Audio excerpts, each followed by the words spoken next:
Hi, my name is Charles Smith, and first I want to apologize to you guys for the noise that you might hear. There's actually a storm going on outside right now, so if you guys hear a lot of noise or thunder or rumbling, that's what it is. On top of my dog's barking because of the noise. So now to get into my presentation, first I want to talk about what my topic is. My topic is Greek culture in America. So today I will be giving you information that I found from interviewing 4 people. One is a Greek immigrant that came to America in 1960. The other 3 people are children of Greek immigrants. And also my sources. So first we're going to talk about some background on the Greek culture. We're going to talk about their values and beliefs. Then we're going to talk about some things they found most important, tradition and rituals. And then that wow moment that I had while doing my research on the Greek culture and its importance in America, which I feel like every culture is important because it adds something to America, because America is a melting pot. First, to touch on the background, just a little bit of background on Greek people. Greek people started to migrate to America in the early 1800s, but then it really picked up around 1917, 1920. That happened because of the First Greek War against Turkey. And what happened was Turkey started to invade Greece, just like they're doing now, which I'm going to touch on a little later in my presentation, just like they're doing now. And a lot of people couldn't keep their land because Turkey wanted to take it over and rule it, so they started to come here. Before they came here, Greeks men were painters, pioneers, sculptures, and the women stayed at home and worked with the children. So during my interview, one of the people I interviewed was Mr. Louis Lears, who's a resident in Lowville, Ohio, and has a home in Greece. He talked about how his mother never worked. He said, "My mother never worked. My dad worked in the mills, and from there he worked with my uncle. He was able to provide for my 2 sisters and me, for my 2 brothers and my sister to go to college." He also talked about the importance of this, to have somebody stay at home. He said his mom always stayed at home. She never worked, and this actually gave them a better upbringing than if they had 2 parents work, because they always had access to a parent if they had questions or needed something, that their mom was always there. Next, I want to move into signifiers that you see that will let you recognize somebody Greek. These are things such as oil skin, thick hair, body hairness. One thing to mention, Greeks do have similar features to those of Middle Eastern cultures, or the Middle Eastern region, I should say. They also have things that you can represent them as far as symbols. So one thing that was mentioned by Calliope Maris, who's another person I interviewed through a phone interview, she mentioned the Mati, which is the evil eye. Greek individuals wear this.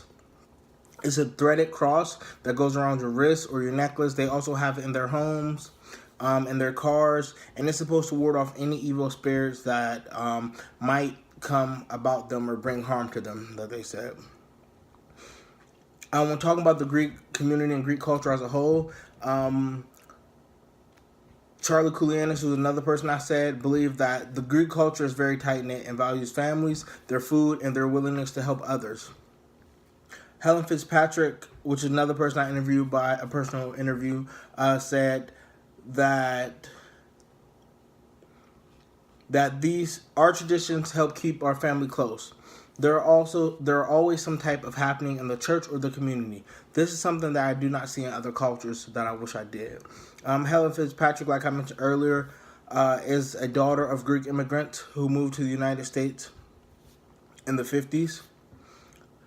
Now that we talked about signifiers like the Mati and different facial features, or the thick hair or the thick eyebrows that you might notice, now let's move into some traditions. One tradition that came up multiple times is called the krivati. If you translate this from Greek to American, it actually means bed. This is actually when the bedding of newlyweds happens. The family and close individuals goes to the newlyweds' house where they will be living, and they play Greek music. We have Greek instruments. The priest blesses the home, blesses the bed, and they bed the sleeping quarters with the individual, such as sheets, pillowcases, monuments, crosses, things of that nature. And Mr. Lears brought this up multiple times because his son is getting married soon, and he mentioned that this is something that's going to be happening. Next, we could talk about another tradition that's going to happen. Well, that does happen is name days. Miss Maris talked about name days, and what a name day is when you praise or send thanks to the saint or the angel you were named after or named close to. So something she brought up was this passing of the name day St. George's. St. George's name day was April 23rd. And she said this is like a birthday celebration. You have cake for the individual that is named after the saint, and you just sit down and rejoice and thank for the healthiness of that person. Like I said, I'm sorry for the noise. That's just sensors going off. So now we want to move on to stereotypes. This is a quote from Miss Maris once again. She said, "Every time I go somewhere, people figure out I'm Greek and they expect me to be loud or have a heavy accent or just rambunctious." She kind of mentioned the My Big Fat Greek Wedding multiple times. She said, like, when you watch that movie, that's what she feels people expect Greek people to act like.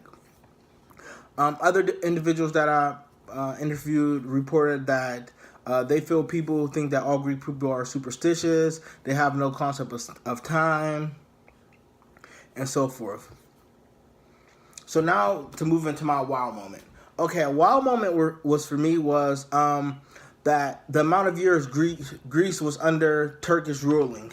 So in my Mr. Lears, who talked to me about the history of Greece and the background, he reported on how the Turkey are doing now what they once did. The Turkish enslaved Greeks for hundreds of years, and Greek rulers took over and fought back and got their country back. But now he talked to me about how they're bullying them once again, and how he might not even visit his home, which is in Kos, Greece, because of the possibilities that there might be a war.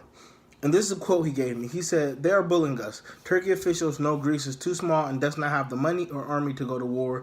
They will lose." And I thought that was like a wow moment, because it's like history is repeating itself, and Turkey once controlled Greece, and now they're trying to do it again because they know how Greece does have a weak economic system and they cannot operate on their own. So previously I talked about the culture, I talked about stereotypes, I talked about rituals such as the bedding, which is the kravita. I talk about the mati, which is the evil eye, and something that Greeks wear to protect them, or they feel protects them. Another thing is the Orthodox religion. Greeks are very religious and practice their religion daily.